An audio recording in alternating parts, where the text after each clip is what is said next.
ये है एक फाइब्रॉइड जो यूट्रस में होता है, बच्चेदानी में होता है। फाइब्रॉइड यूट्रस यानी बच्चेदानी में होने वाले नॉन कैंसरस ग्रोथ होते हैं। इनको मेडिकल लैंग्वेज में यूट्राइन फाइब्रॉइड्स या लियोमायोमास बोलते हैं। सिंपल वर्ड्स में कहे तो फाइब्रॉइड्स मतलब यूट्रस की मसल से बनी हुई एक्स्ट्रा गुठलियां। ये बहुत कॉमन होती है स्पेशली 30 से 50 साल की औरतों में। फाइब्रॉइड कहाँ ग्रो कर सकते हैं? यूट्रस की वॉल के अंदर, यूट्रस के बाहर वाली सरफेस पर, यूट्रस के अंदर कैविटी में। ये वाले ज्यादा ब्लीडिंग करवाते हैं। अब इनके सिम्टम्स क्या होते हैं?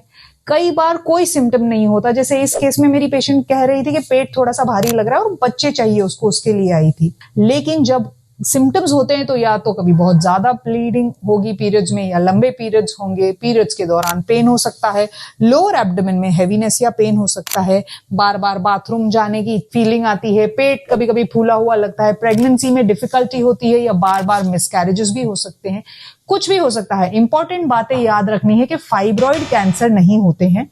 ये हार्मोन्स यानी ईस्ट्रोजन प्रोजेस्टेरॉन पर डिपेंड करते हैं। मेनोपॉज के बाद अक्सर ये श्रिंक हो जाते हैं। साइज जो है वो छोटी गुठली के जितनी से लेकर प्रेगनेंसी साइज तक का भी हो सकता है।